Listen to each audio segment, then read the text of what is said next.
Hey guys, so if you're interested in getting a solar system for your home, there are a lot of moving parts, so we're going to go over all those moving parts coming up.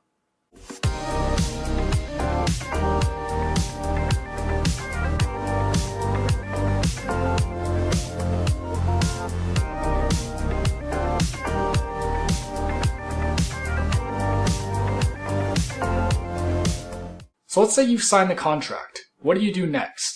So first, hopefully you've watched my video on things to look out for when buying a solar system. But now that you're locked in, what's next after signing the contract? First thing the installer is going to do is they're going to want to do a site survey, which basically means they want to take a look at your property and make sure your roof and your main panel, your breaker panel, is good to go, or if it needs to be upgraded. So if you know you have an old roof or you live in a really old house, sometimes it's actually better to ask them to do the site survey before you sign anything. So basically, let's say if your roof is like 20 plus years old and it might need replacing, that's something like that. Or if like your main panel is only like 100 amps and you need a 200 amp panel, you'd want to ask those questions before you sign the contract, because if you sign the contract and then they start looking at stuff and they go, oh, you need a new roof, or oh, you need a new main panel, that's going to cost extra money that they're going to charge you for. And at that point, you're under their contract already, so they can pretty much charge you whatever they want. So obviously by getting the site survey done first before you're obligated to go with a certain installer, then you can get quotes on these different things if you need a new roof or you need a new panel, and that way you can factor that into the total cost of the system, when you go with a specific installer. So let's just go back to a normal example, and let's just say you sign the contract, everything is fine. They should send somebody out probably within like a week to do the site survey to look at, measurements and things like that, so they can figure out where to put the panels on your roof and how many panels they can fit on certain pieces of the roof. After that happens, then the person is going to go back to their headquarters and basically they're going to give all this data, measurements of your roof and things like that to a design team or an engineer. And basically what they'll do is they'll design a layout of panels based on the system size that you need for your house, and they'll give you that layout so you can look at it and see if it's up to your standards and if you like the placement of the panels. So that process took about a week. So the installer came, he did his thing, and then about a week later, I got a design from the company with where the panels would be on the roof.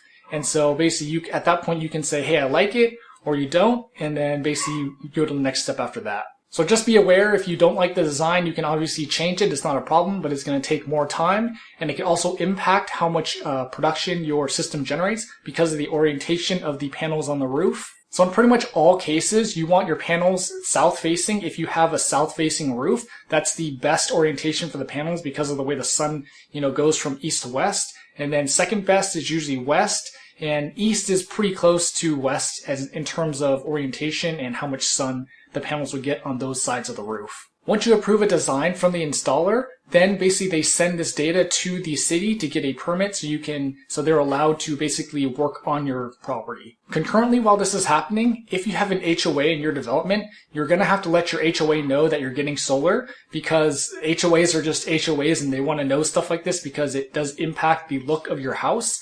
And so basically you want to contact them. For me, it was just one form to fill out, and I had to give them the design layout as well. And then the HOA came back in one day and said, that's fine. And they gave me an approval letter saying that the design is fine. Go ahead and put the panels on your roof. So the next step is to wait for the city to issue the permit so the installer is allowed to work on your roof. So for me, for my particular city, it took 10 days or 5 business days, which I think is pretty quick. And so your mileage may vary. Hopefully it'll only take that long, but it could take a little bit longer. Then once the installer gets the approved permit from the city, then you just need to schedule an install date. And this is literally just the installer looking up on their calendar and penciling you in. It shouldn't take more than a day or so, unless they're really busy and they can't get to you for, however long it takes them. And then you just wait. So the install day comes, and it's exactly what it is. It's an install day. My install for 13 panels that we have took like 8 hours. So they were here from like 10 to 6. And of course, your mileage may vary depending on how big your system is, if you have batteries and things like that as well. So it could take you 1 day, 2 or 3 days, or, could be even longer, but hopefully it doesn't take more than like a day or two.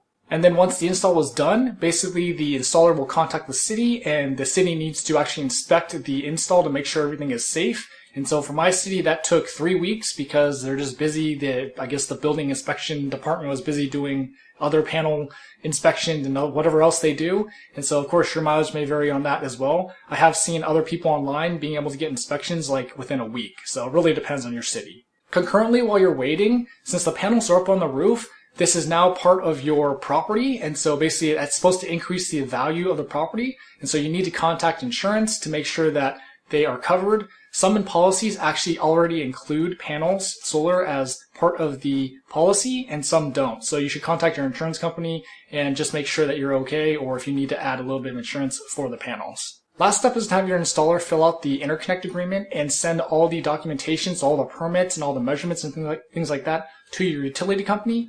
And basically, once you get that interconnect agreement to sign, basically what's supposed to happen is all those documents that your installer uploaded to your utilities portal should import to them, and they should be able to see everything they need to see to give you PTO approval, permission to operate. So my installer was able to do that in 2 days, and so in 2 days I got the interconnect agreement from PG&E, my utility company, and then it took PG&E 9 days or 7 business days to give me PTO approval. And basically, once you get PTO approval, that is your green light to turn your system on. And basically, at that point, you get to run your house and your cars if you have EVs from the sun, and be happy that you are, creating 100% renewable energy and using 100% renewable energy. Assuming your utility has a one-to-one net metering agreement, from this point on, you'll be charged once a year, so it's going to be a yearly true-up bill, and then each month there will be a monthly statement that tells you how you're doing, if you've used more than you've generated, or if you've generated more than you've used. And that is it. That is the process from start to finish of a solar project. And so knowing this process, does it make the decision a little bit easier for you to get solar or not to get solar? Let me know in the comments. Don't forget to like, share, and subscribe. And thanks for watching.